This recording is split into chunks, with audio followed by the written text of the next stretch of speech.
Hello everyone. I see we've got Michael. Welcome. Just Janice, Lil Main. Good to see you. Thank you for helping out again. Dr. Obvious, 1 p.m. in Indiana, USA. Horse, of course. We've got. Okay, well, yeah, guys. Thank you. Good to see you all. And OBS tells me my connection is excellent. Yeah. So today is well, it was wet and rainy, freezing cold, but it's improved a bit here in Warsaw, and I'm looking forward to spring. So yeah, guys, thanks again. Today we are talking, of course, about nominalism, this philosophy that undergirds a lot of the insanity, the transanity, and other bad ideas that are running rampant in society today. Right. So thanks, Lola Main, for advertising it. Yes, the this particular presentation is available in my coffee shop. Lola Main just dropped it in the chat. I'll try and pin it. I'll pin the message. So if you'd like to purchase this particular presentation and get all of this information, it is, let me see, it is 77 pages. And hopefully it'll be helpful to you with your own discussions, your own learning, and hopefully you'll be able to use this stuff effectively within your own social group, online media, and so on. Okay, thank you. Yeah. Francis Boole, Ernesto, welcome. Yeah, let's dive into this. I want to show you guys something new I've also been working on, because I'm probably working on at least half a dozen different projects at any given time. Let's dive in here. Currently, I'm working on, I have 27 slides done. I'm guessing this is probably going to be closer to 200 slides when I am done. This is Gnosticism and early Christianity. And I did promise before that I would go back to the issue of Mary Magdalene. I would go back to the Gnostic Gospels and Dan Brown, or shall we say Dan Brown, the Da Vinci clown, right? Because I do need to go back to that issue. Of course, there is the claim that these Gnostic Gospels were the original Gospels, the early Gospels. And of course, we need to put that particularly stupid idea to rest. So I said, this is going to be very lengthy. This is probably going to be the longest presentation I've ever made. I'm guessing it's going to be around 200 slides when it's done. So yeah, but this is going to be a really detailed step-by-step investigation into the whole history of the New Testament versus, in terms of the Gnostic Gospels from Nag Hammadi through to the development of the Testaments and the early Christians. We need to look into that. I've got a lot of plans as well. Obviously, to keep up with the volume of work that I've got at the moment to put out, I'm going to have to increase my streaming rate. I'm going to have to stream like 3-4 days a week if I want to actually get through all this material. I don't know if that would be something you guys can cope with. I'm not sure if I could cope with that. Getting that old black magic buffering. Yeah, I'm not sure why, horse. I'm looking, everything's looking green right now. Are we going to like what we hear? Yeah, I mean, look, when your original Gnostic Gospels are 4th century and the Gospels themselves are 1st century, from the year 50 to the year 80, and these Gospels that come afterwards that people claim are, the originals, the unaltered originals, the that have nothing's changed in them, perfectly preserved, and they're from the 4th century. I mean, you got to go like, come on, man, please. Okay, so yeah, thanks all. So yeah, the chat's filling up. Welcome, Jazzy Ways. Gospel of Thomas is a forgery, 3rd to 4th century. Yeah, I mean, it's possible it may be earlier, because it does seem to, but the thing is, all of these Gospels quote, all of these Gnostic Gospels quote earlier Gospels, which means they come after. Right. Okay, so let's dive into this. So this one is 27 slides. It's going to be a lot of work. It's going to take me a couple of months to complete. I'm working through a lot of material. This is one of the slides that I just finished like 5 minutes ago before I had to reboot my computer. I always do that. I reboot before I start streaming. So yeah, I just finished this slide. I mean, so here you go. Jesus crucified 33 AD. Then your Gnostic Gospel, the New Testament Gospels and Acts are written here. Then the original Greek Gnostic Gospels, and then the Coptic Gnostic Gospels at Nag Hammadi. And this runs from like 250 to about 380 approximately. ZZ Top. Aren't those guys the founders of Texas? Right. So Da Vinci Code was Gnostic fiction. Yes, it was. Saw someone in the Instagram comment section saying Christianity was really Gnostic and that Jesus' spinal fluid Yeah, it's gotten out of hand. It has seriously gotten out of hand. You're right. Yeah, the Gospel of Thomas was discovered in Coptic. All of these were discovered in Coptic, effectively. But Coptic is a form of Greek. Understand? Coptic is a form. It's like an Egyptianized form of Greek. One of the things I will discuss as we go forward. For this example, for this particular presentation, I'll be using a lot of work from Dr. Michael Heiser. I really like his work. I thought he was a great scholar. I can't say I necessarily agree with everything. Obviously, he comes from a particular evangelical background. But that said, the guy seems to be a fantastic scholar. I'm very sad that he died so young. I think he would have continued to deliver some fantastic work. So yeah, let's continue. Okay, let me close this for now. All right, and let's continue where we left off. Right. Okay, so um, right now we're gonna have to talk about Dr. Martin Lucifer. Right, this is very important. Now, as you know, the very last time I did this, may not dangly, but yeah, I must apologize for my language. Maybe I need to tone it down, but yeah, man, you know what's crazy? This is okay. This is this is fake. It's a training knife. It's a real thing, but it's training. It's here next to me because I occasionally teach people how to use these things. Right? There's a long story attached to that. I also have one of these. It's plastic. It's a toy. Right? Actually, it's a training weapon. It's a scale model replica. So yeah, I fiddle with these things. So understand that's the background I come from. I don't come from seminary. I come from teaching people how not to die. So that's yeah. So yeah. I mean, when I see things that annoy me, I have a slightly different reaction than you know. See. So yeah, I've got like three more knives or four more knives on my bed right now because I'm busy prepping and working. I've got some private stuff, etc. So yeah, understand. Um, the bluntness is so entertaining. Okay, well, great. Never tone it down. Thanks, Razan. Thanks, Lil Main. Always default to Old English, twigs and berries. Welcome, Tom. Uh, okay, yeah.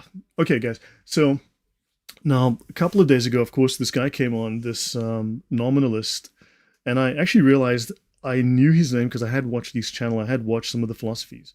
And I mean, I hope that I've done a credible, honest job of deconstructing what nominalism really is, and when taken to its logical conclusion, how ridiculous it actually is. Once you look at what these philosophies are in plain language, once you apply them logically, you start to see these are irrational. These are insanities, right, that have been allowed to flourish. Now, of course, they can dress these up in very complex language. So after that encounter, I decided to go and do another analysis of, and I've added a few slides. So for those who've purchased the slides or those who intend to, I need to update these slides tomorrow.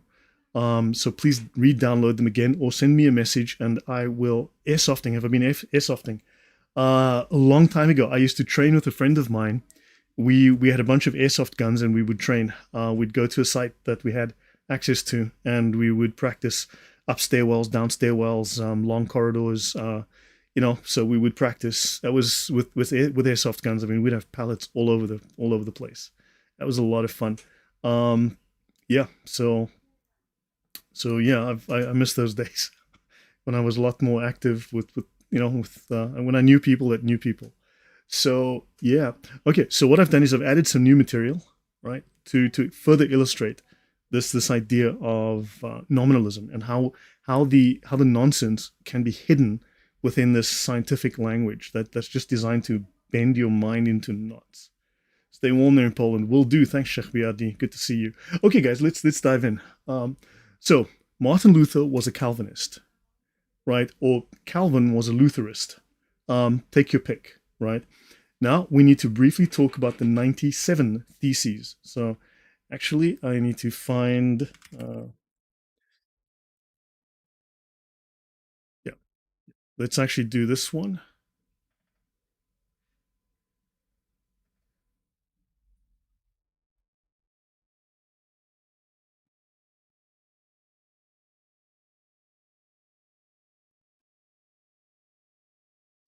That's the one. Okay, so before I get to that, let's finish these slides. And wow, thank you, Sheikh Biadi. Much appreciated. Thank you.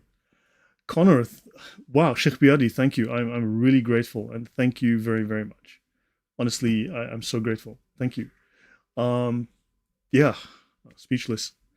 Um, so yeah, very generous. And I'm very, always very grateful. Yeah, I've been able to get some extra resources and I'll be working on that. I've been working through the Luther material that I was able to purchase, the entire Luther series. Okay, so on this, let's talk about this, right? And thanks, Connor, for following me on Twitter. So, Martin Luther is famous for his 95 Theses, but few people realize that before he published his 95 Theses, he had first written the 97 Theses, right? So, before the 95 Theses of November 1517, in September, he published what he called the Manifesto of the New Reform Movement. This 97 Theses was the manifesto of the new reforms that he was going to make. And these reforms were based on rejecting logic. Martin Luther decided consciously to reject reason. Right? So that quote's according to Andrew Pettigrew from Brand Luther, New York, 2015, page 51. And this thesis contained 97 theses on his radical views on salvation and human nature. He argued against Aristotle. He argued against scholastic theology. Now, scholastic theology was not a form of theology. It is a methodology for arriving at truth, a rigorous method for determining truth, right? I did get your email, Kevin. Yeah. So, and also he discussed his views on free will. Now, this particular sermon, right, or this particular disputation, well, this particular thesis became known as the Disputation Against Scholastic Theology, right? Now, again, scholastic theology is not a form of theology. It's a method of merging reason with faith, right? It is your reason trying to understand faith. It's your reason trying to grapple with faith and to make faith reasonable, right? So it's your faith seeking understanding through reason. It's reason seeking understanding through faith, but it's a rigorous methodology for determining truth and determining error. Right? So Martin Luther, of course, there asserted sola fifis, right? And this was his definitive public refutation of scholastic teaching that human will, that free will can seek God and act virtuously.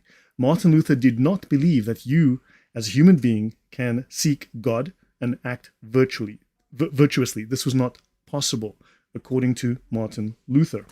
So he rejected the idea that sinners could express God's grace through any actions. In other words, you were absolutely, positively unable to do good. You were so steeped in evil. Welcome, Dr. Jonathan Gemmell.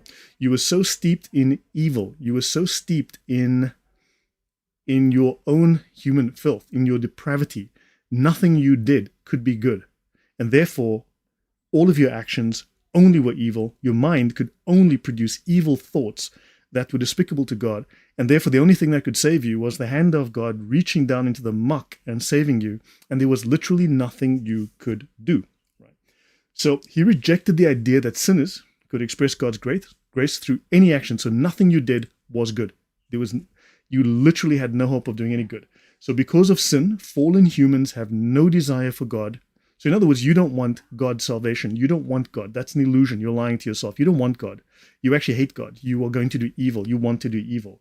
Your mind can only make you do evil. Do you understand where this is going? This is very Gnostic, because Gnostics believe the world is evil. The world was made by an evil God. All you can do is evil. All your actions are by default evil.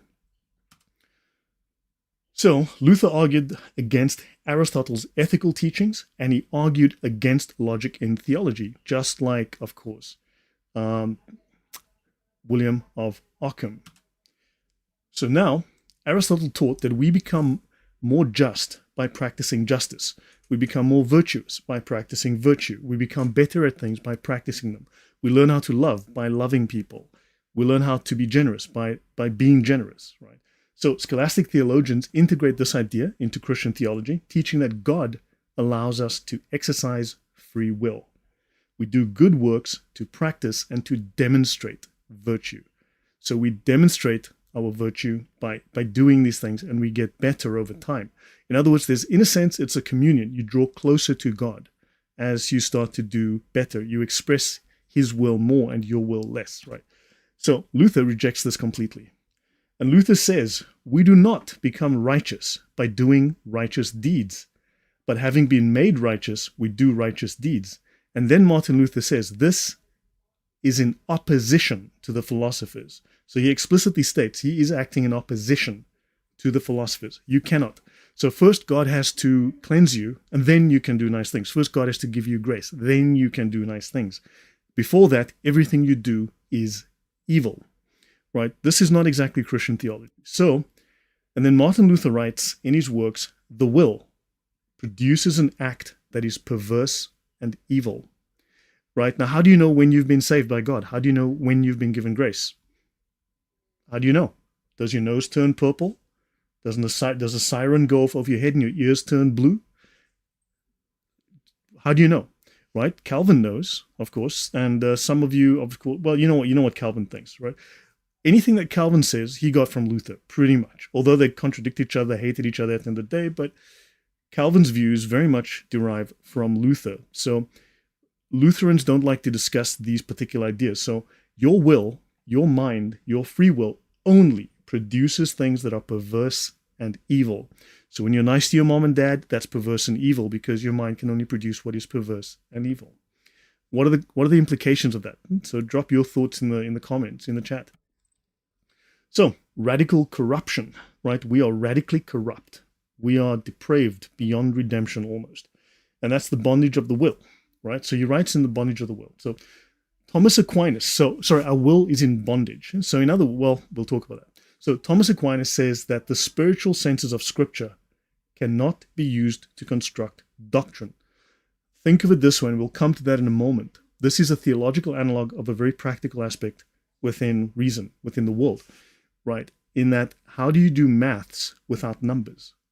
How can you do mathematics? How can you do physics without numbers, right? How would you do calculations without numbers, right? So he says the spiritual senses of Scripture cannot be used to construct doctrine.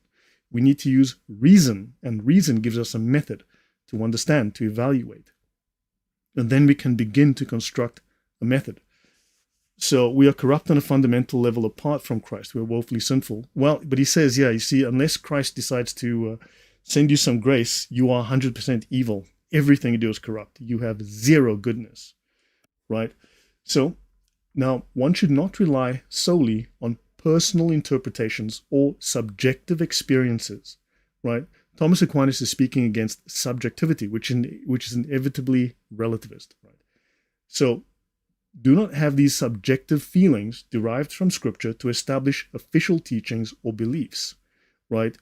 Because Christianity is not about private revelation, it is public revelation, right? So Aquinas believed that the primary purpose of Scripture is to convey literal truths. So if Scripture is purely spiritual, just, certain impressions or feelings, sensibilities, then where's the literal truth? Where's the practical, hard truth in it, right? So Scripture conveys literal truths and historical events, rather than serving as a source for individual or subjective interpretations.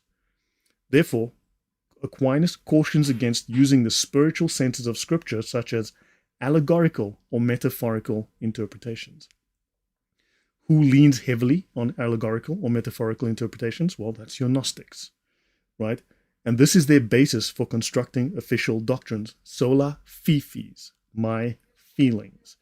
Aquinas emphasizes the importance of relying on reason and logical analysis in developing theological doctrines, right?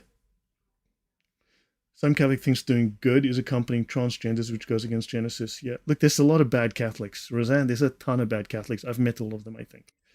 So Calvin and Luther emphasized limits of rational inquiry of Scripture.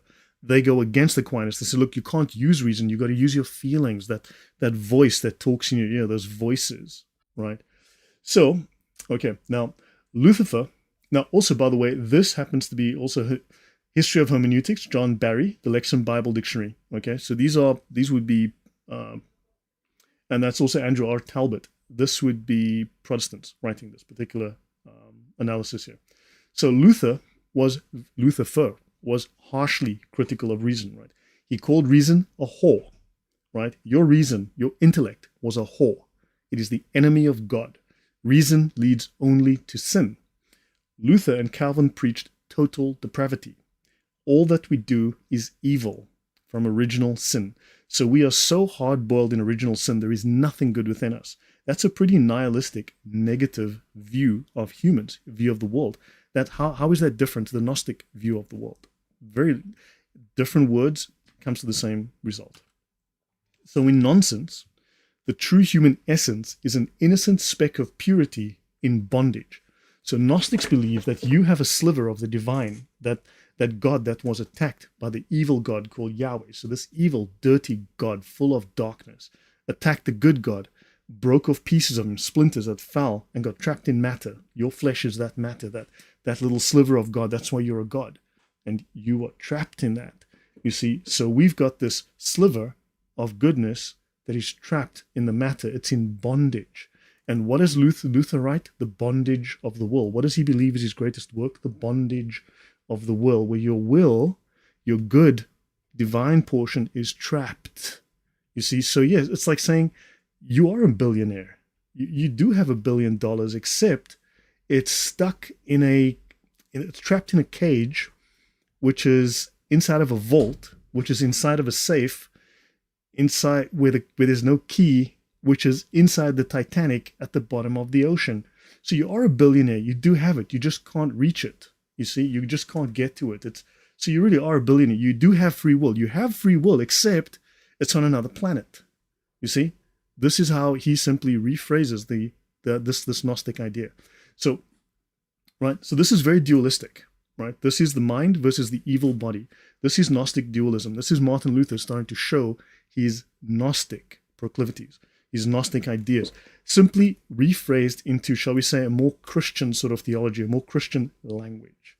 After all these centuries, I'm utterly baffled by anyone buying nonsense, the ridiculous presumptions they file logic, order, and reason. Exactly.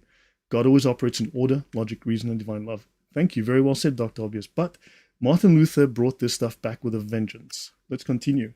Now, this is Martin Luther when he speaks of pure spiritual faith. Pure spirit. No, that's Gnostic. You see, he is now counterposing faith with works. He's separating them completely. You see, this is Gnosticism. Am I making sense? Does this make sense to you? Does my analysis make sense to you?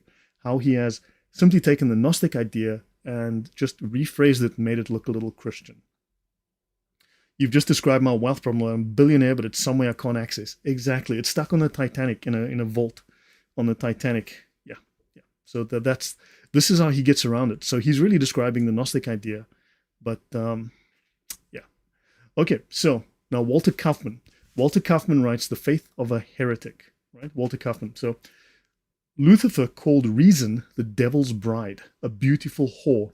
And also, your reason is God's worst enemy. Now, I have covered this in detail, right? This particular thing. If you want to go into more detail, I will have to cover this when I do the Luther series. So I don't want to do that. I do not want to repeat this here, okay?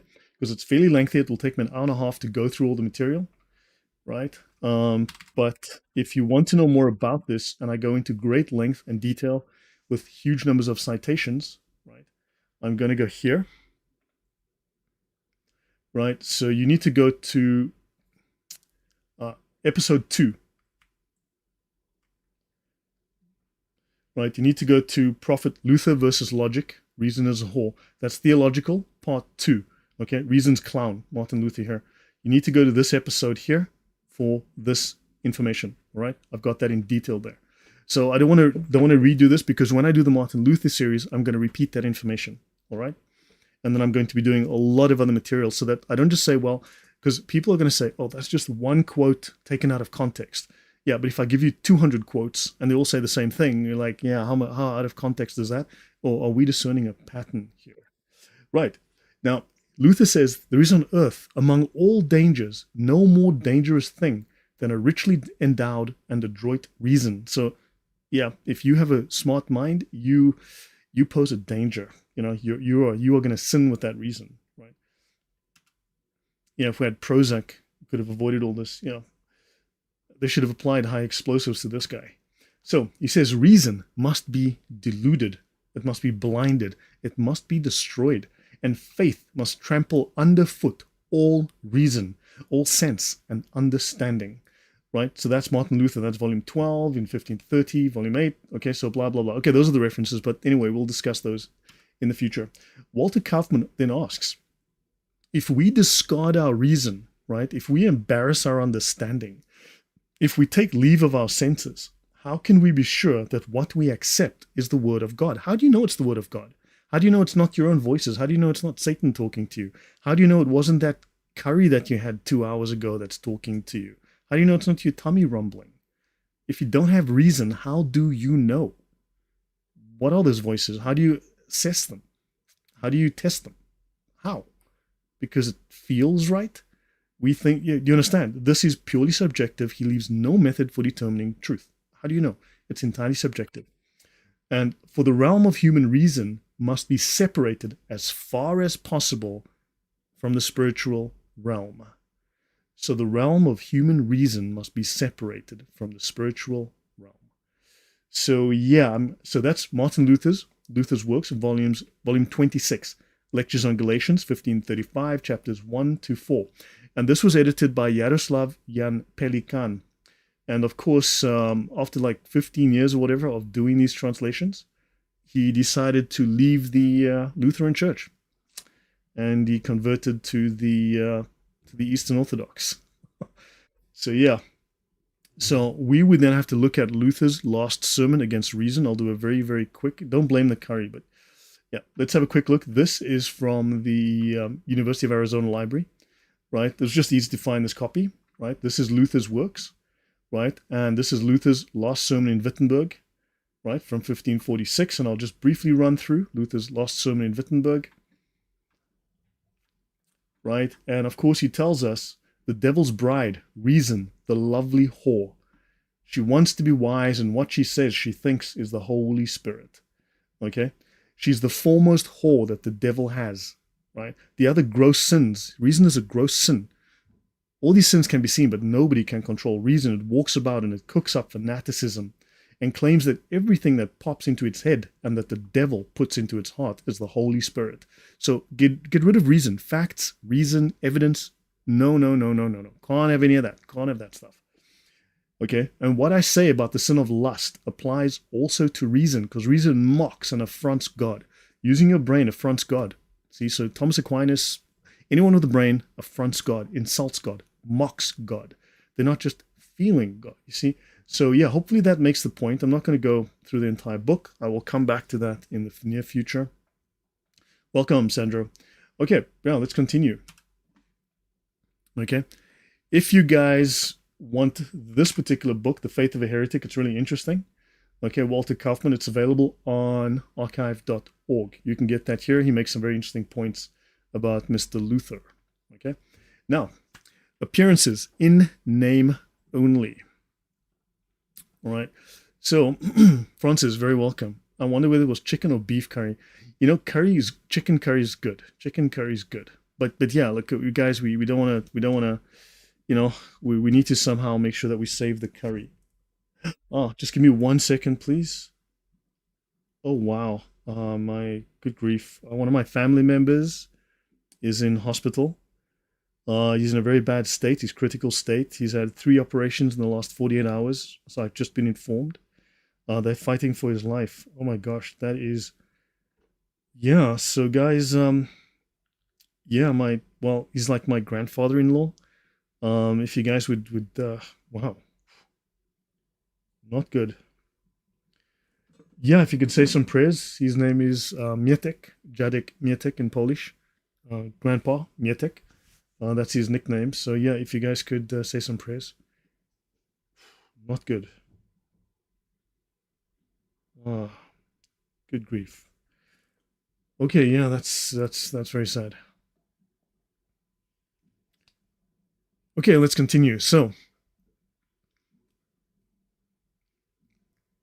by the evidence presented here, right? If we give a man a wig and a dress, is he a woman? I will do his name. They call Jadek is grandfather in Polish. and then it's the Mietek. It's just a nickname. It's like they tend to shorten Polish names. His name is Miroslav, or so, but everyone just calls him Mietek. I think it's Mirosław. Philip Webb says, so Luther, thinking up all of this BS, could not have used reason. Exactly, exactly. It's self-defeating. It's self-refuting. It is contradictory. It's insanity. Yeah. So now look, honestly, a man with a wig, a dress, and makeup does not transform into a woman. Now they tell you that genitals, right, sex organs, doesn't define a woman, right? Sex organs doesn't define your gender, but somehow a handbag, lipstick, and a wig does. How is it that sex organs doesn't define your gender, but a wig, a dress, and some lipstick does? I don't understand. Right. Thank you. That's a really long name. K. Vincent Mundum. Right. Thank you. So, intrinsic nature as a male member of the human species remains unchanged. That's your essence, right? Your essence doesn't change. Just the external appearances or the accidents change. So, according to Western philosophy and realism, a person's essence depends on their fundamental nature, not mere appearances or arbitrary labels. So, a man has an intrinsic form, right, of a male human being. This includes certain essential attributes like the XY chromosomes. He's got male physiology, male joints, male bone density, right? Male's levels of hormones. So changing a man's outward accidents like hairstyle or clothing choice does not negate underlying maleness. Lilo Main says, my dad died with Parkinson's disease years ago. So sorry about your... Yeah, sorry about that, guys. Yeah. Yeah, it's sad too. I lost both my parents not that long ago. My mom in 2014, and very suddenly, and my dad also. It was pretty harsh. So it's nice to have them around sometimes. So hold on, Doctor Obvious says prayers for your grandpa. Thank you. My cousin Nancy is in end stage Parkinson's and cannot swallow food or water. I'm so sorry. Yeah, my dad couldn't eat either. He had cancer of the esophagus and he couldn't eat, so slowly starved to death. It wasn't pleasant. Yeah, Roseanne, Roseanne says you never stop missing your mom and dad, and that's true. Yeah, yeah. Oh man, give me a second here. Uh, Horse wins the internet today. We wanted Cinderella, and the modernists give us Cinderfella. Superb. Yep, yep. That's exactly what we got. Yeah, it's not pleasant at all. Yeah, definitely. Yeah. Okay, so a woman has the essence of a female human, right, with double X chromosomes, female anatomy, and they can have children. They can have childbirth, right, and also other attributes that define her nature. So these essences are real and objective, not determined by how we choose to identify or present ourselves, how we pretend to be. So people are free, like, at least under the law, to identify as they wish from a philosophical perspective, but transgenderism is inconsistent with realism. It is clearly a nominalist philosophy. This tells me now, with Martin Luther's irrational views on reason, seeing reason as satanic, and of course with nominalism supporting transgenderism, that tells me this is irrational. Therefore, I have no time for nominalism as a philosophy trying to pretend that it is a legitimate philosophy. It is not a legitimate philosophy. It is a mistake. It is an error. It is a corruption of reason. So, right, so transgenderism is inconsistent with realism and classical views of human nature, right? Appearances do not dictate reality. So a man does not become a woman by looks or by self-assertion. Maleness is built into our substance. Womanness, femaleness is built into your substance and your nature, right? Labels and attributes, changing a name, putting a new label on, changing a name, does not override objective facts about what men and women are. So now let's look at the word nominalism. Let's look at the history of the word, right? This might be interesting. So nominal is an adjective. This I got from the online etymology dictionary. So thank you, Donkey. Yeah. So nominal, adjective, mid 15th century, nominal, pertaining to nouns, right? Names, nouns, naming things. Welcome, Andrew, right? So Latin, it's from the Latin nominalis, pertaining to a name or names, from nomen, genitive nominis, meaning name. This is cognate with Old English, nama, right? From the root no men, meaning name.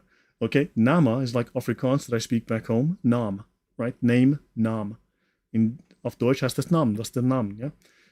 So the meaning of nominal is of the nature of names in distinction to things. So notice, nominalism, nominal, nomina, is of the nature of names, not of the nature of things. See the distinction? They're slapping a coat of paint. They're putting lipstick on a pig, and they're saying, oh, because now it's a lipstickified pig, it's not a pig anymore. You see, it's not about the nature of the thing, it's the nature of the name. It's simply a label. The label doesn't change the underlying thing. Can you see here that in terms of the etymology, how there's a distinction? So the name doesn't change anything, really, except the label. Of course, the name changes meaning. Those people, Kevin, are talking absolute bullshit. So now, meaning of the nature of names in distinction to things is from the 1610s, right? Meaning being so in name only, recorded in the 1620s. So it's in name only. In other words, there's no change to the substance, no change to the essence. It's merely renaming it, and that will come eventually to sort of, it's uttering a magic spell. Right? Nominalism, the view that treats abstract concepts as names only, not realities. The doctrine that common nouns are mere conveniences in thoughts or speech, representing nothing in the real things. Right? From French, nominalisme, 1752, from nominal, from Latin nominalis, pertaining to a name or names. Now, of course, we cannot do categorization if things are purely subjective. That would lead us back to subjectivism. Right? Now, medieval thinkers, especially those of the 12th century, are classified as being either nominalists or realists. Modern philosophers have generally joined in the condemnation of medieval realism, but have nevertheless been mostly rather realists than nominalists. Century Dictionary, 1895. Now, let's look at the word denomination, right? The term that we get denomination to describe different denominations of churches, right? So, denomination, right? Denomination.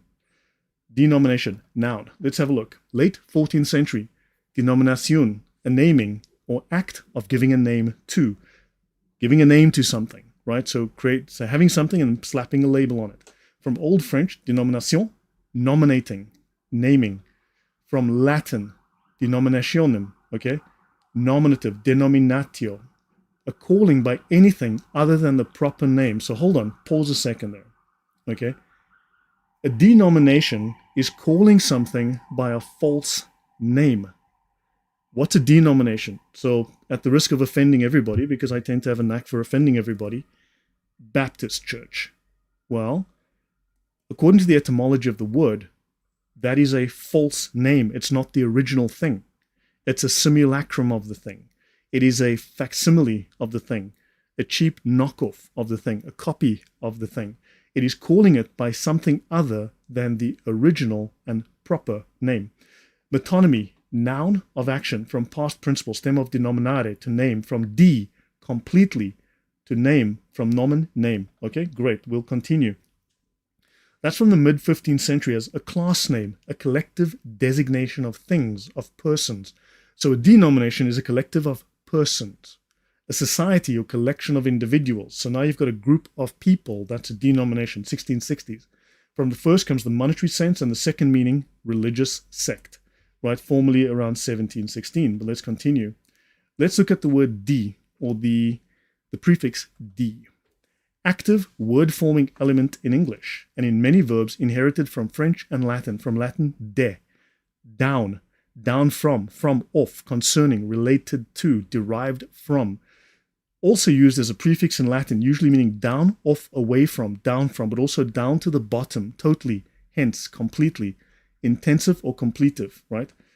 As a Latin prefix, it has also had the function of undoing or reversing a verb's action, and hence it came to be used as a pure privative, as in not, do the opposite of, to undo, which is its primary function as a living prefix in English. If we look at the proper sense of this word denomination, it is to undo. So you've got the Catholic Church, the original church, then you make denominations. These denominations undo the work of. They are a devolution, a de-evolution of these ideas. Understand? So in other words, as a denomination, what it implies is that this is a corruption of, this is a reduction of, this is a lessening of the original. So, okay, so let's continue. So hopefully that tells you something about the meaning of de and denomination.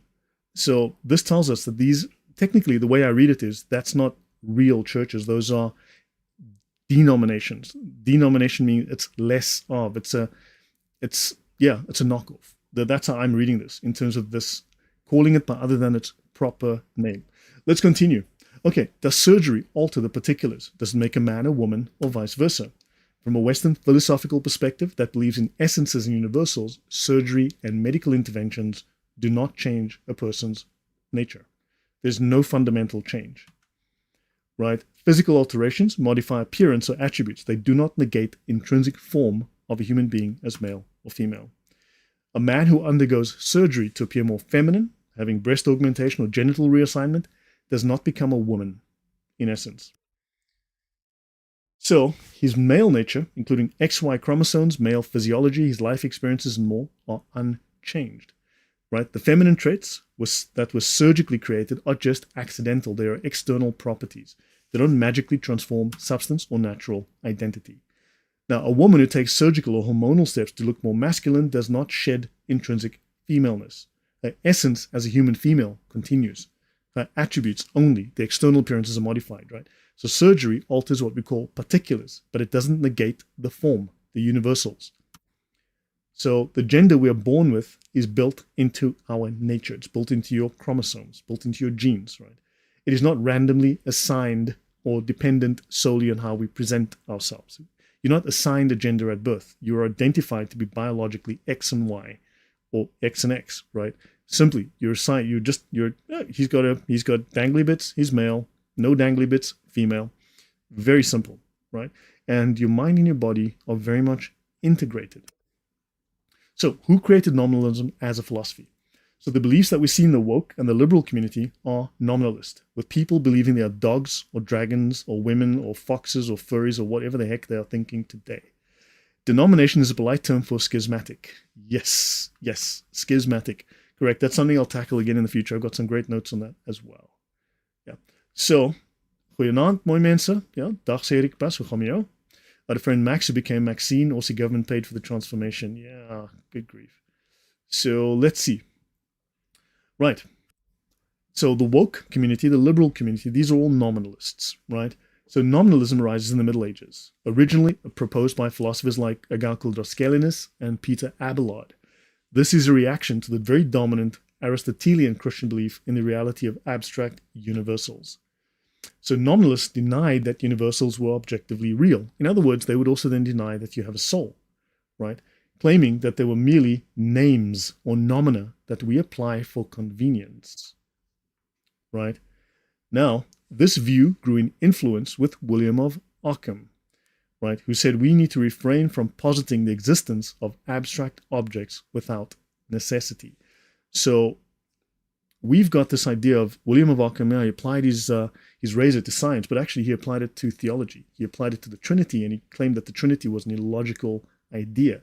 Now, for a Christian to deny and to rebuff the Trinity and claim that either you've got a monad, which is like this one God, which is just the monad, effectively like Allah, or you've got three separate gods, neither of those are Christian positions. Both of those are heresies, right? So now, modern woke radical leftism and liberal identity politics are contemporary forms of nominalism. They share the view that reality is defined by what we choose to name or identify as, not by anything universal. So people can identify as what they want. Animals, mythical creatures, a different race or gender, trans age 50-year-olds that can go swim with, 13-year-olds, a man that can claim as a woman and go swim with teenagers and then go change in their locker room and then get in his car and drive when he's too young to drive at 13. Yeah, and then go to his job the next day when he's illegally working because he's a 13-year-old girl. And how can that 50-year-old man be a 13-year-old girl that have a driver's license and a job, right? This is extreme subjectivism, right? And this is a postmodernist stand in stark contrast with classical beliefs, right? With realism and universals. So by rejecting essences and forms in favor of what we call self-asserted identities, just pretense, nominalism paves the way for the type of absurd and logically incoherent claims we see today, right? This is where nominalism leads. Take the logic, and this is where we end up. So if you're looking at transgenderism and other stupidity and idiocy today, then that's where we've ended up because of this philosophy, because Martin Luther decided to make this mainstream. So people declare themselves to be dogs, cats, or even fantastical beings because they feel like it. Sola fide taken to the ultimate conclusion. This is sola fide taken to the ultimate subjective conclusion. So we need to, once we dispense with shared objective reality, the limits of personal imagination are the only constraint. And these people, as you can tell, are crazy, right? So everything becomes possible. So nominalism dates back centuries, but it's become extremely entrenched today, right? We can see it in radical leftist identity politics. We see it in the woke movement, where self-declared identities override objective facts, right? But it's missing essences of nature in favor of just naming things, right? That's a magic spell. I'm just casting a magic spell. And you have to believe me, it enables crazy claims of anything, right? So in a symbolic sense, self-declaring an identity without the external verification or objective basis is really personal spellcasting or personal magic, right? Now, they try to exploit ambiguities or lack of precise definitions to promote their own agenda. They advance biased narratives, right? They undermine the credibility of ideas. The Gnostics did the very same, and this was a challenge to the church. For instance, 325 AD, the church has to do the first council of Nicaea. They've got to create the Nicene Creed because they need to plug the gaps. They need to create very precise language. Now, notice, we must have extremely precise language to prevent ambiguities. We need precision. The whole point of these philosophies is to undermine precision in language, to create and exploit ambiguities. Right? So objective reality exists independent of our labels, of our desires and identifications. So from casting spells to propaganda, right? Propaganda is casting a spell. It's casting a spell into your mind, making you believe something. So a spell is a thought form, right, that gets into your head and it influences you. So Buddha called these illusions, right? A false perception or a mental construct. What do they call it today? What do the Marxists call it today? It's a social construct. You see? It's a mental construct. It's a spell. It's an illusion. You've been magicked, right? And these will cloud our understanding of reality. And illusions, he says, Buddha says, are driven by desire or aversion. You want to get away from something. So you either want something or you want to avoid something. So probably want to avoid truth and reality. So if we define spellcasting as persuasion or influence, there are parallels between the concept of spellcasting and persuasive rhetoric or magic or language manipulation, right? So spellcasting is associated with magic or occult practices. Metaphorically, we can say this is influencing or capturing the mind with words. No wonder the woke are spending so much money and effort in defending Disney. That's a good point. Yeah, spelling words. Words are powerful. God created the world through words, through the spoken word, the logos. And God said, he spoke logos. Logos is truth. What is truth? Well, if it's subjective, then it's not true, right? Then it's, if you have contradictions, if you have incompatibilities and contradictions, if everyone can define truth for themselves, that is not truth. Magical thinking, exactly. So in rhetoric, okay, so in very persuasive rhetoric, hypnosis, mind control, suggestion, well, what's the difference? What's the difference, RoboThug? If I suggest to you to give me money, or I control your mind and make you give me more, what's the functional difference? That's a distinction with no difference, right? So in a persuasive rhetoric, skilled speakers or writers use language techniques that capture the audience. They create emotional connections and they sway opinions or beliefs. This, in fact, would be very much like Islamic adab al-jadal. right? So in politics, advertising, or public speaking, the aim is to create a kind of spell over the listeners to win their favor or gain agreement. Vote for me, right? So the concept of creating hypnosis-like trances can be related to the idea of capturing an audience through language. Skilled speakers or writers employ techniques to induce a state of focused attention. That's what television does, leading the audience to be more receptive to the message and potentially influence thoughts or actions. 2 Corinthians 4:4 says, "In whom the God of this world hath blinded the minds of them which believe not, lest the light of the glorious gospel of Christ, who is the image of God, should shine unto them." So you're looking at some very closed minds that are not open to truth. NATO expressed interest in co-opting Taylor Swift to be a political influencer. One survey reported showed 18% of Taylor Swift fans would vote for whoever Taylor Swift told them to vote for. Yeah. So but I mean, the Taylor Swift thing, sure they did, but whether she'd be that effective, that's the jury's kind of still out on that. I've seen some other figures data on the other side of that. Yeah, tell a vision. Yeah, you can start to play with words. I mean, I've learned some of this stuff back in the past. So anyway, ethical persuasion and influence. So persuasion that relies on propaganda, control of media, censorship, or suppression of free speech raises questions about the integrity and the effectiveness of those ideas. In many places, if you disagree that a man is a woman, you can go to jail, right? If they have to enforce this with lawfare, then maybe this is not a very good idea. People aren't believing it, and they can only compel you. That is compelled speech, right? So a healthy, rational society values open dialogue. It values critical examination and the free exchange of ideas. Programming, it's a programming you, right? When these principles are compromised, right, you cannot engage in reasoned discourse or challenge ideas through logical examination. Now, important point. When you use logic, when people have logic, right, and then you listen to these incoherent, ranting fools with their crazy ideas, like the nominalists, right, when you compare the two, clearly the one is incoherent. It's not logical. It can't systematize things. Like I said, how can you do maths without numbers?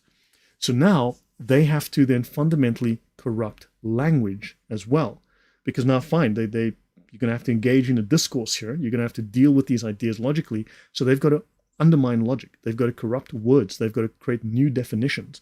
When someone starts making new definitions, then you are being lied to. When they're redefining everything to suit their particular agenda, right? And if these words are meaning different things, and if 1 + 1 is equal to 2 for me, but it's 3 for you and 5 for him, 12 for the next guy and 7 for the other one, how can you talk about anything rationally and logically? How can you have a scientific discussion on categories within science if there is no category? How can you order things if there is no order? Do you understand the chaos that this is causing? So reason, critical examination are foundational in evaluating ideas and determining the validity of these ideas. Now remember, Martin Luther said, well, away with reason. Now, if you don't have reason, how can you determine the validity of ideas? How can you evaluate them? What criteria do you use to evaluate beyond my feelings? So reason provides us with the tools to evaluate arguments, right? We can subject claims, arguments, and beliefs to scrutiny. We need something that is objective, a standard, a method. That's what scholastic theology was, a method. And this helps us to assess logical consistency, right? It's evidence-based, and we can then support the conclusions based on the evidence, and we can examine the ethical implications of an idea. And of course, they want to go against all of this. So if a society values reason and critical examination, there must be room for differing perspectives, right? There must be respectful debate. We must be able to challenge ideas without fear of retribution. And these days, try in the workplace to say you don't like the DEI stuff, they'll come down on you, you lose your job, you end up in the news, you are vilified, you are hounded out of society.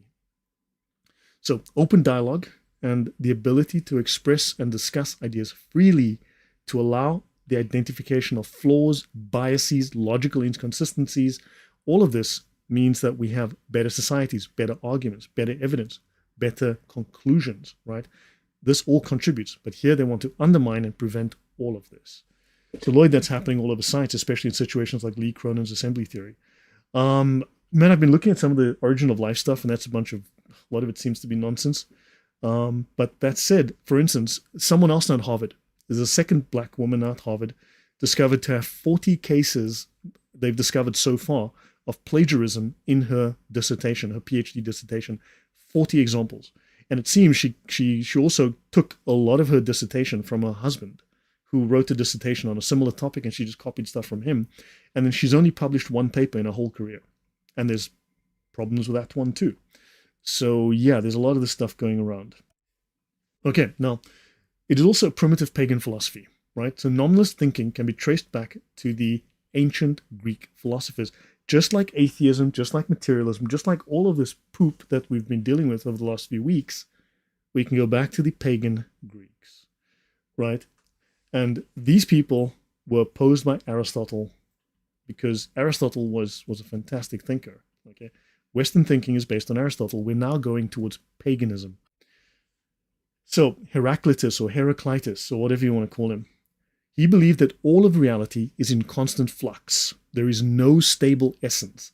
There are no stable forms. You see, oh my gosh, I just turned into a butterfly. Can you see the butterfly me? I'm amazing, aren't I?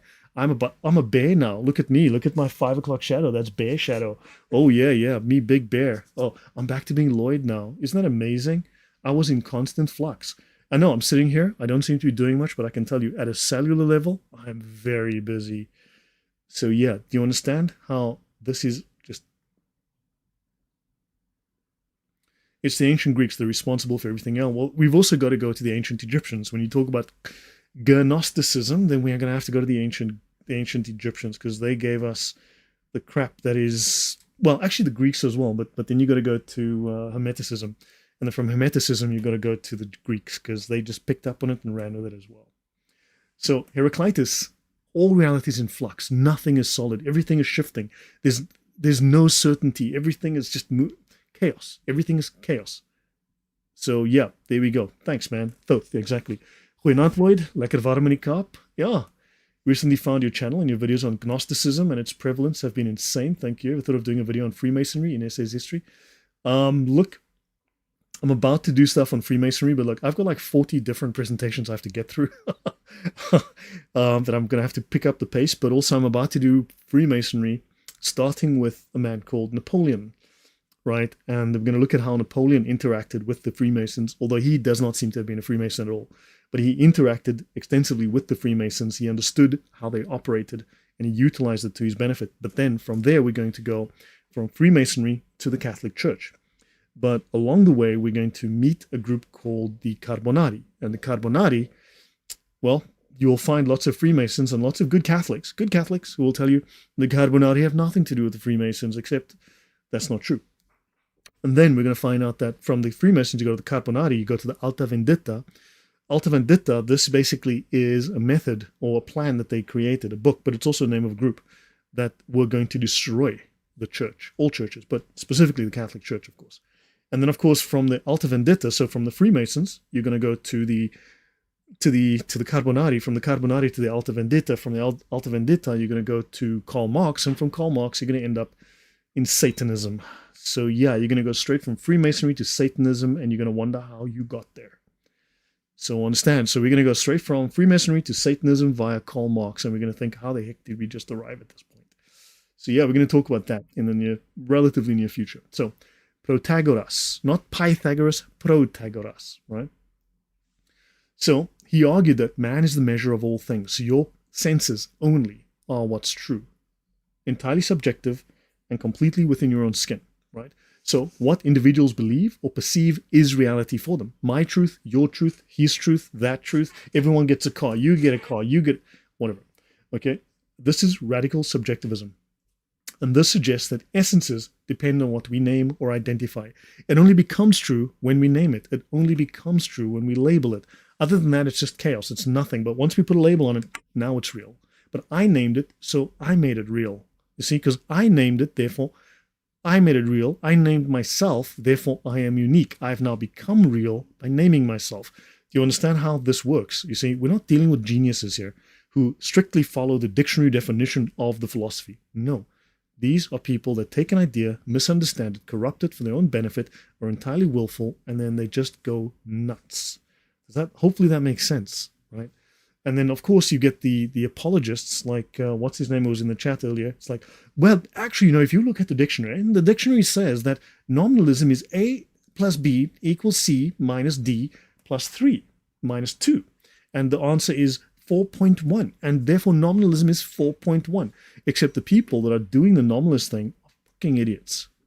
Okay? They are deranged lunatics. They don't care about the rules. You open the door and the law of unintended consequences takes over, or the law of deliberate consequences takes over, and these people just go ape because they've got no filter, they've got no boundaries, and they just go nuts. The Navy taught you that perception is reality, but that's a two-edged term. Perception is reality is a two-edged term as well, so we've got to be careful. But yeah, but that's the same thing. That's a Gnostic view. So then there's Gorgias. He goes even further. Gorgias claims that nothing exists. Nothing exists. And if it does exist, you can't know anything about it. It's not possible because you're trapped inside your skin, inside your brain, and that stuff is out there and you can't interact with it, right? But okay, well, fine. Okay, maybe you can interact with it. Maybe you can know about it. But if you can't communicate it, you can't communicate outside of your skin to the next guy next to you because it's not possible. You're trapped inside your head. You're trapped inside your skin. It's not possible to communicate anything. You can't share any truth. There is no truth to be shared anyway. There's nothing out there anyway. It's just what's in your head. So this is a nominalist rejection of shared truth and objective reality. Do you understand? This idea is just craziness. Aristotle and Plato opposed these radical thinkers. Now, this is not to say that Plato wasn't insane himself, okay? One fine day when I get around to Plato, we're going to say, Plato was an amazing man, the greatest thinker to ever live. Plato was amazing. Okay? No, Plato was... Yeah, we'll talk about Plato another time, but Plato should have been dragged outside and shot a long time ago, okay? So, Aristotle and Plato opposed these idiots, right? So they believed in stable forms, they believed in essences, and these essences and forms defined what things are. These are universals that exist independent of the particulars, of the characteristics that we see. Heraclitus saw only superficial change, right? Things are just changing on the surface. These people saw an unchanging reality beneath it, right? So there's a form, there's a substrate, God, if you will, right? So while Protagoras proclaimed radical subjectivism, right, they proclaimed realism, a mind-independent world of forms. Now, here's the thing. How do nominalists who claim that no one has any truth, how can they claim that their bullshit is true? That they are right if the stuff is only good for what's in their head? Seriously, how does a nominalist claim anything if they have literally only subjective reality? How do they claim anything and impose it on you? How's it valid for you? How can they claim that this is true if everything is subjective? How can they make objective claims? If they say this is an absolute claim, how can they make an absolute claim? It's no, they can't. So these people are not consistent in any way. So in ancient Greek philosophy, there's a tension between these radicals. You get the nominalist-like views, and you get, okay, these guys avoid the universals, they avoid objectivity, versus the guys who defend realism and, natural kinds like objectivity. So eventually, the realists dominate, but nominalist sentiments persist and they re-emerge, right? So this points to perennial tendencies. Humans are able to go wrong, pardon me, and people are exploiting it. And today we're seeing how this is going wrong. So Aristotle and others, they established a philosophical bulwark. Christianity established a realist philosophical bulwark against these crazy ideas, right? And this shaped the Western world. This created science, right? But of course, now that is all coming apart. Science is corrupt because now you've got nominalism, subjectivism, relativism that has entered into it. That's why it is not a legitimate philosophy. It is a mistake. It is an error. It is corruption. So the thing about Christianity, it states clearly there's only one teacher or master. This makes sense because none of us could be a person say, I know everything. Only, no one's saying that, right? I know everything. We can know some things. We can be experts in various topics. We can be examples to others, right? So the ancient Greeks, right? These ancient Greeks had views that were very crude by today's standard, but they had an idea, shall we say, a negative idea that has persisted. They understood it, and this idea has only developed and evolved. And today, with modern sophistry, we're now seeing how this idea is playing out. Nominalists do not hold that reality is subjective. All nominalists do is reject the existence of abstraction. That is all. That's so nice. Do you speak for all nominalists, Kevin? I mean, are you the king of the nominalists? Are you the president of the nominalists? Do you speak for every single one of them? Do you have a list where they've all signed it and said, Kevin speaks for us? Because are they all geniuses like yourself? And they all have like studied the dictionary definition. They've read through the Princeton, you know, the Princeton, what's it, the School of Philosophy. They've got this fantastic Dictionary of Philosophy and the Encyclopedia of Philosophy at Princeton. They've all read it. They all understand that these are the rules. Don't break them, because the answer is no. That's bullshit. You know it, and I know it. So, you see, if all nominalists were what's the word here, apologists, as good as you, right? Then yeah, see, you're trying to put lipstick on a pig. You're trying to polish the turd. You're trying to put cream on a pile of poop. Understand? This idea, taken to its logical extreme, this is where we are. Not even to a logical extreme, it's taken itself here, but this is the logical outcome of this pile of bollocks, right? And you're not dealing with lots of smart people who, just like Westerners, who are benefiting from capitalism and then promote socialism, right? Because socialism has only produced death and poverty. So yeah, it's like you benefit from realism, but then you want to promote these crazy ideas because the society allows it. And then, of course, you are a parasite destroying the society. So you only speak for yourself, understand? That is purely your opinion. And of course, according to nominalists, there is no outside objective world. Everything is true only for you. So that is true purely for you. So you should say, my opinion is. Please preface all of your terms with, my opinion is. That's how that works. There are no universals here, right? So, and of course, atheists. For instance, I did a series on atheism. I had 85 different definitions of atheism from Oxford, Harvard, all of the major textbooks, all of the major encyclopedias, all of the major atheist scholars, right, with their books. And then every Tom, Dick, and stupid atheist was like, well, that's not true atheism. I'm like, I thought you guys loved science. I've just provided 80 or 85 of the top cream of the academic references. And everyone's like, well, I'm embarrassed by that. So therefore, I'm going to make up my own definition. That's exactly atheists making up their own gender. They may as well make up their own gender. They may as well make up their own number system. They may as well make up their own words. Yes, it is just your own opinion. It is nothing more than your own opinion, right? So yeah, I know exactly. There's that one lovely paper, that one fool you're reading. I mean, seriously, go and invent mathematics without numbers. That's what nominalists do. So the SCP defines it. I agree with your point about atheism. No, you guys are just as, there's nothing different. So anyway, it's been nice, but we'll see you in a while. So there is something in human nature that we know rebels, and we call this sin, right? From a Christian point of view, this is sin. So something in us rebels against the idea of truth, of objective truth, the logos, right? It rebels against fixed natures and immutable truths, right? The things that God has made, God doesn't change. If God is that pillar that doesn't change, then that means his nature is present in the world. That means it's rebellion against the logos. So some part of the human spirit wants radical freedom and malleability. It wants to be God.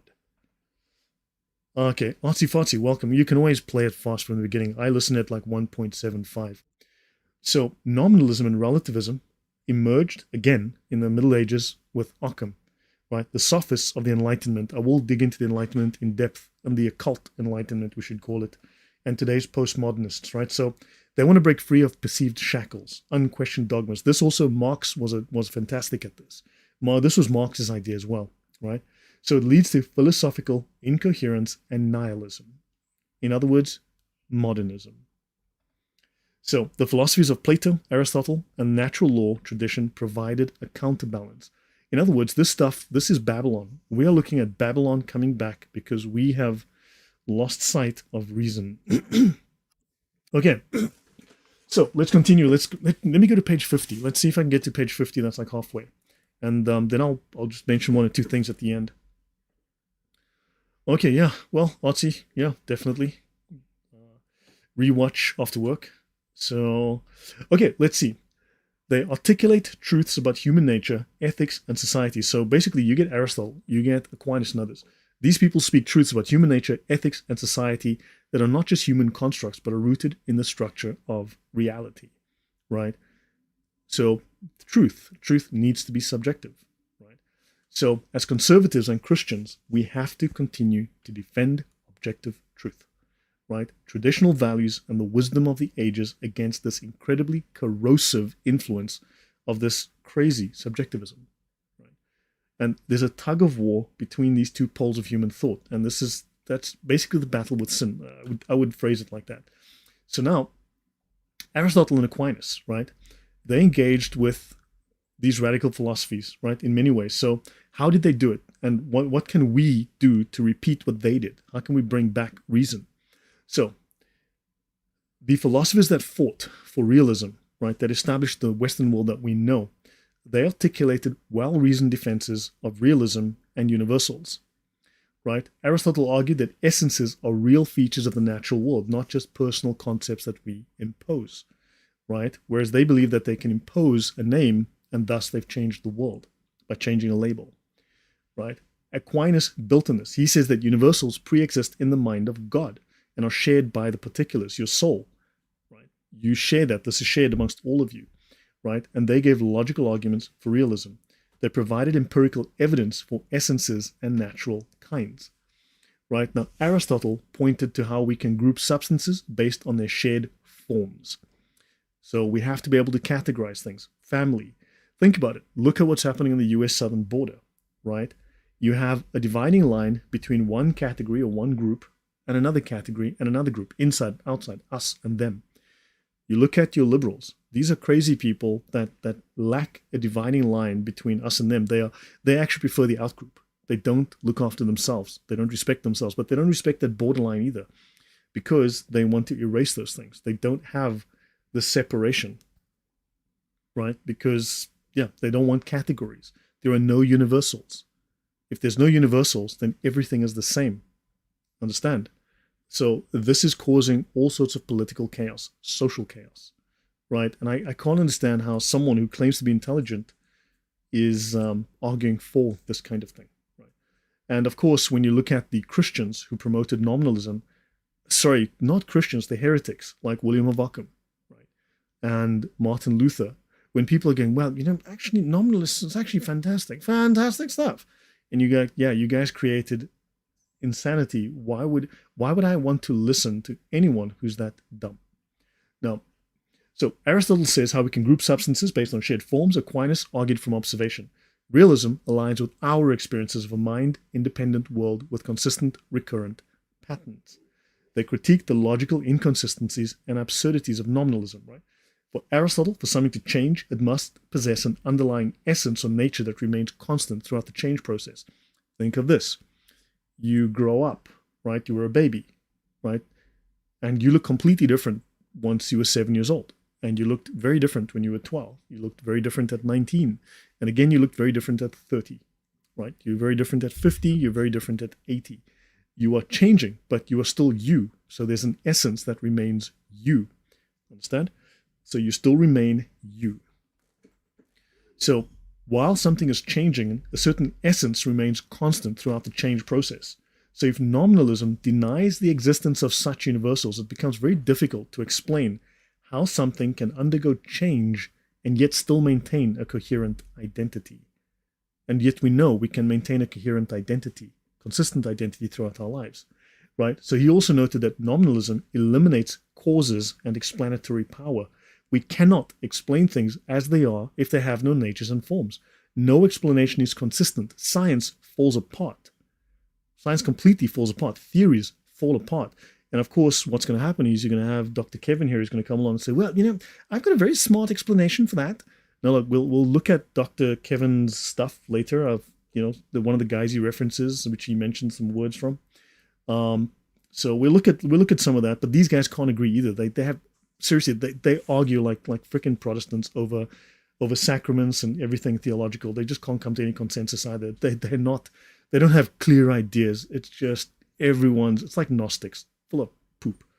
So yeah, there's nothing consistent, zero consistency. So whatever fancy words and fancy arguments, and well, Lloyd, it's just about the abstracta, just the abstracta. Like, what does that even mean? But the point is, these guys have no consistency. They're all fighting left and right, and there's no consistency whatsoever. So yeah, whatever. The big reason is demographic change, illegal immigration vote. Of course, we know this, but the thing is the philosophy that empowers this, right? I mean, there's certain other reasons, but there's a philosophy that also empowers this. It makes it possible to think in this way. And, are these just rationalizations after the fact? And if these people are a death cult that want to destroy and wipe out reason, then I've got it. Yeah, it's all going to go that way. So importing millions of leftists result in permanent powerful lefties. Yeah, of course, we all know that. Syrian proverb, secure your home, then trust your neighbor. Yeah, trust in God, but tie your camel first, as the Arabs would say. These extra biblical philosophies seem like an excuse to indulge in personal deviance. Catherine M., you are 100% correct. Yes. And they'll argue with you and say, well, they're just going to say that we just want to sin. Yeah, that's pretty much it. Okay, so you lose explanatory power. There's no consistency whatsoever if every particular is random. If no two dogs are alike, if one dog's a banana and the other one's a handbag and the third one's a crab, what explanatory power is there? Then it's just shit that you're making up. Okay, now, let's look at Martin Luther for a moment. So dead naming is a crime. Let's look at contradictions. So in nominalism, now here's one of the incoherencies of nominalism. Okay, 45,000 different Protestant groups can't all be right. Yeah, exactly. So yeah, we'll talk about that soon as well. So in nominalism, a trivial change of personal name is seen as a radical alteration or change. So when Arthur becomes Martha, look, I changed my name. I'm a woman now. Can you tell? This 5 o'clock shadow, very sexy. If you don't like 5 o'clock shadow, maybe I'm not the woman for you. Yeah. So I've changed my name to Martha. And I've made a radical change. But if you call me Arthur, I'll sue you, right? So names, they claim, are just labels or arbitrary signs that we use to refer to individual objects or concepts, right? Therefore, changing someone's name would theoretically be considered as just creating a new label. So the label, it's just a label. It doesn't mean anything, right? And the thing that is being labeled has no objective existence. So you have no objective existence and you've slapped a label on it. How that is coherent, I don't know. But from a nominalist perspective, now they contradict themselves. This change in name would not retain any of the previous essence or nature of the previous thing.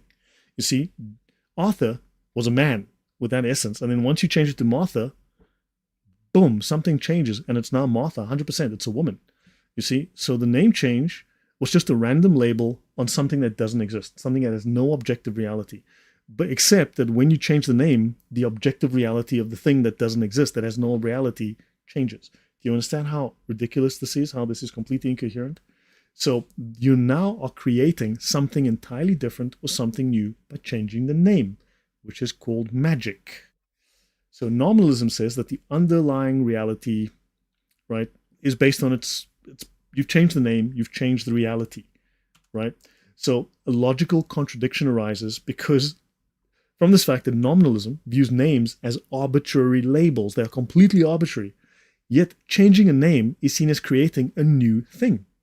So you've changed the name, which is arbitrary. It's completely arbitrary. You can call it a dog. You can call it a computer mouse. You can call it a torch. Doesn't matter. But if you call Arthur Martha, you're dead naming them and you'll go to jail. Because you know that's happening today. Do you understand how ridiculous this is? It makes no sense. And of course, it's meant to make no sense. So it's designed to cause chaos and destruction and confusion. No more twigs and berries, so faux fruits on the tree makes me a she. Exactly.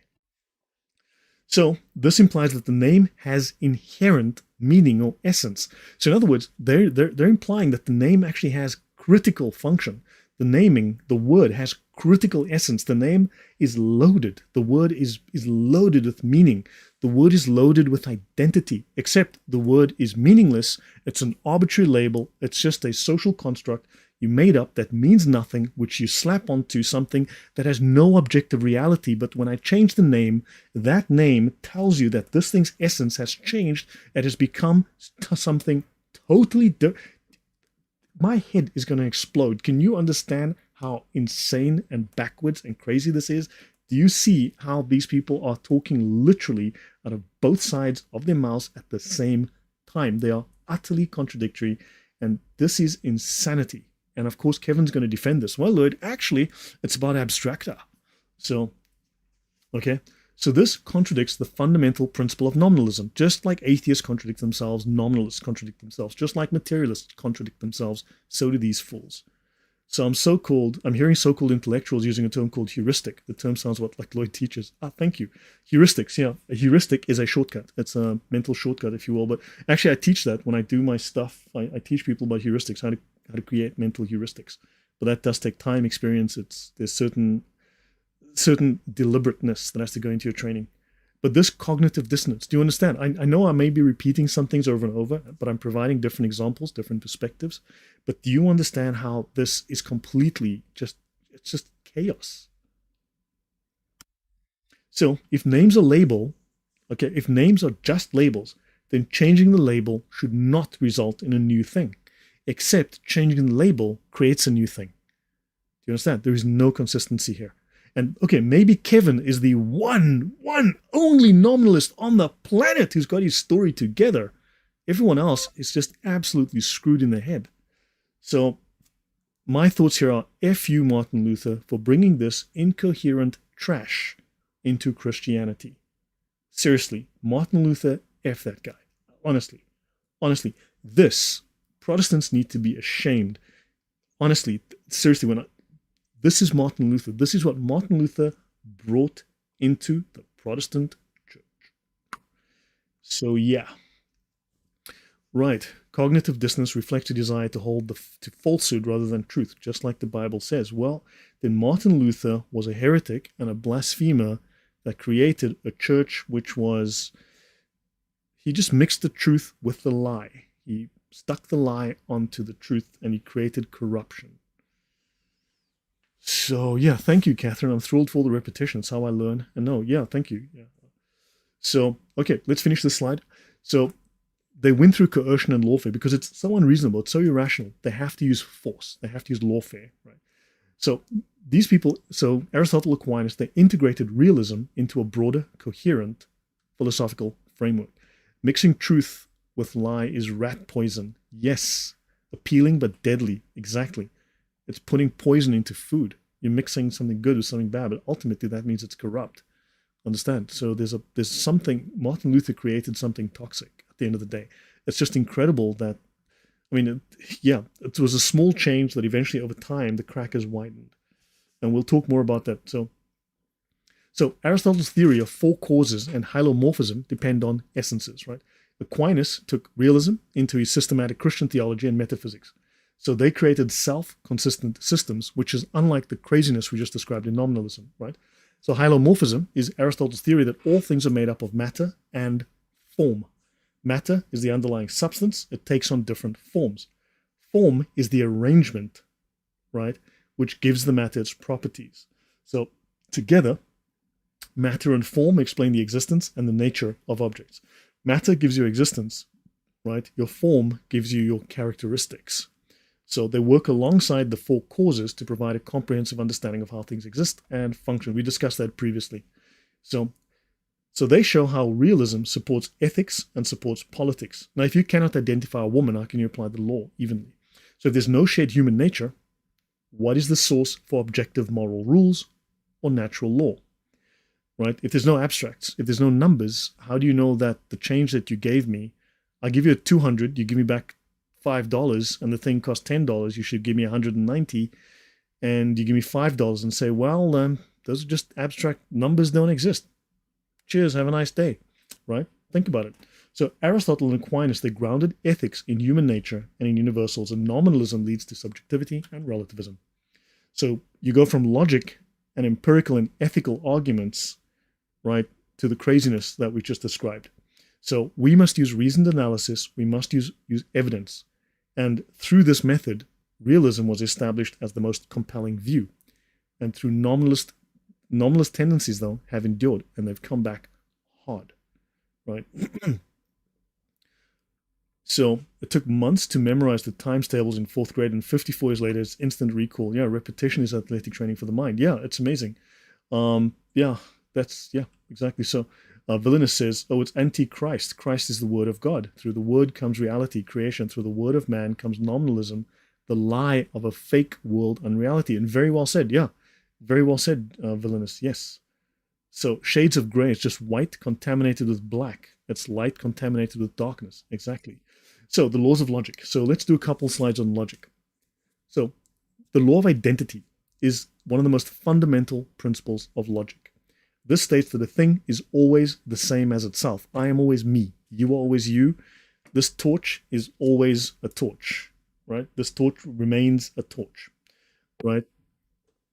So it cannot be something else. This torch can't become a chicken, right? It can't become a computer mouse, right? So for example, a tree is a tree. Cannot be both a tree and not a tree, right? You are you. You cannot be someone else. A man is a man. He cannot be a woman. Those are different categories.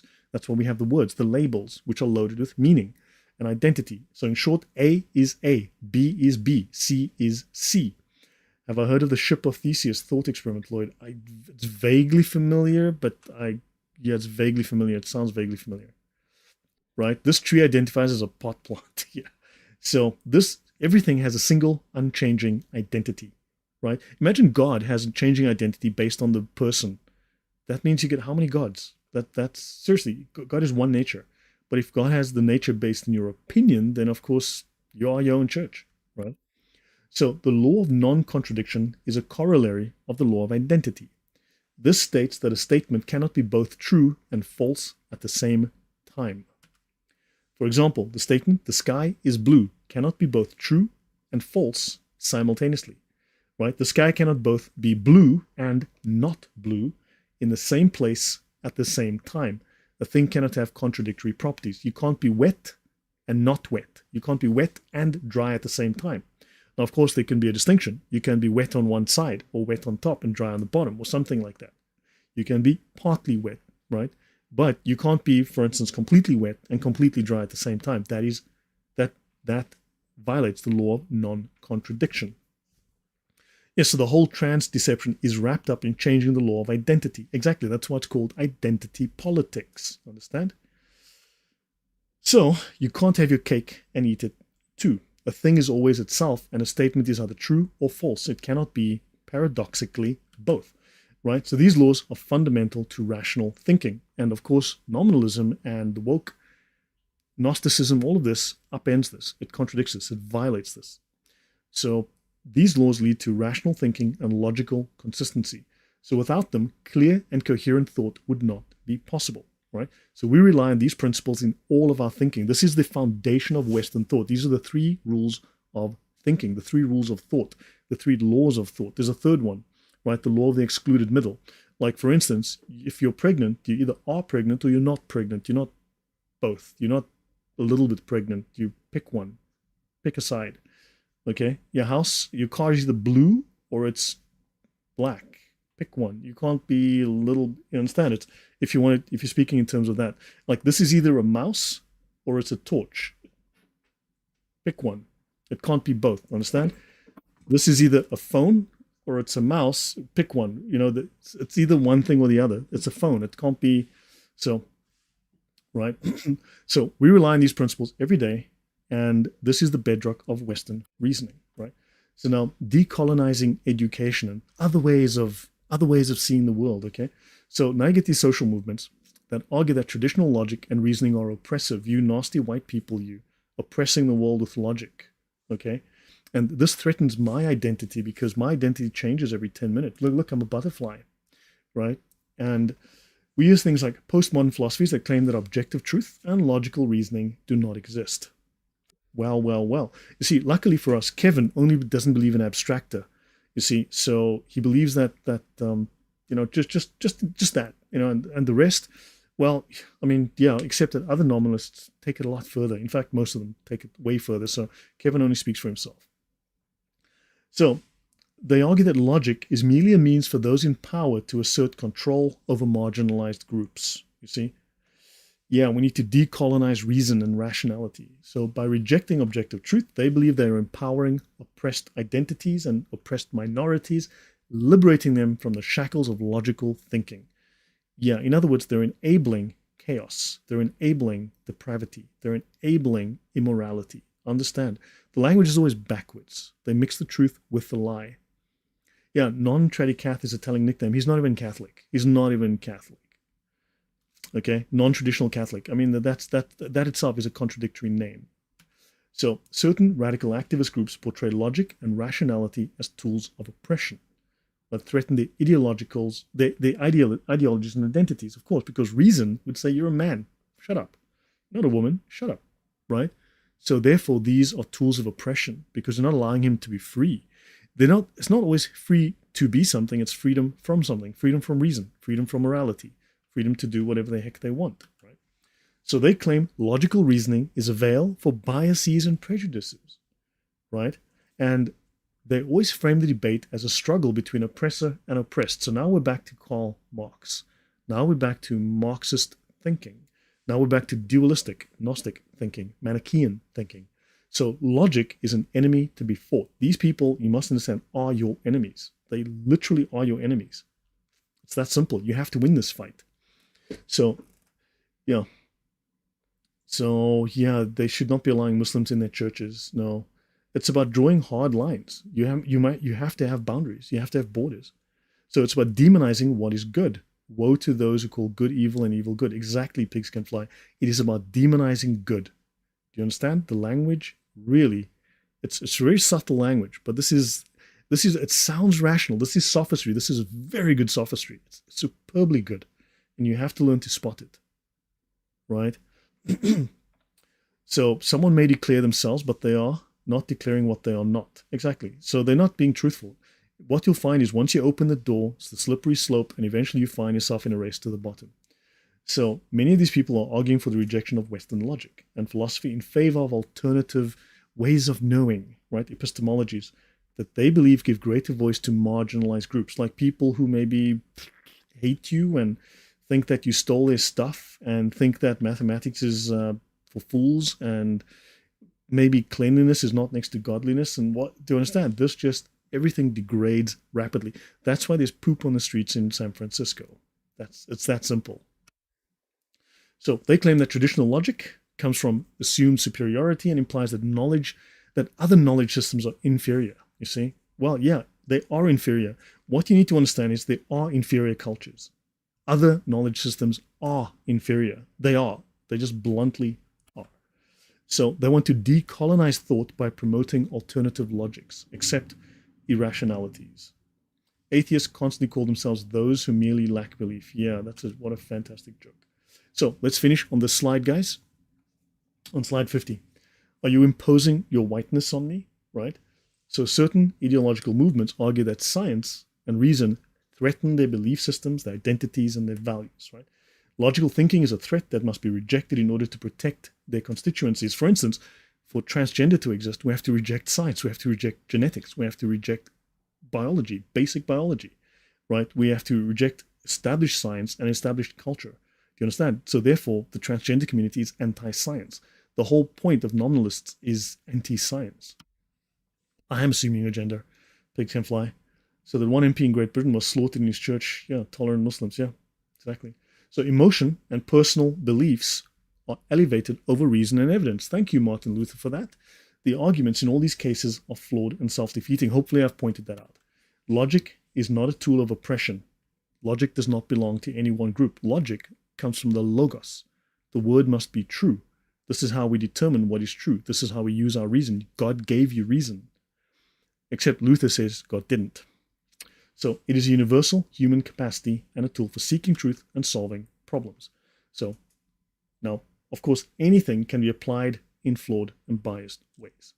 But logic is essential for moral and intellectual progress. We need reason, right? We need method. So rejecting reason in the name of any ideology or identity is delusion and folly by people who lack merit. They want to simply claim because they feel they are owed. Morally, they've now become corrupt because they want stuff. They want to take stuff from you and they want to make you feel guilty.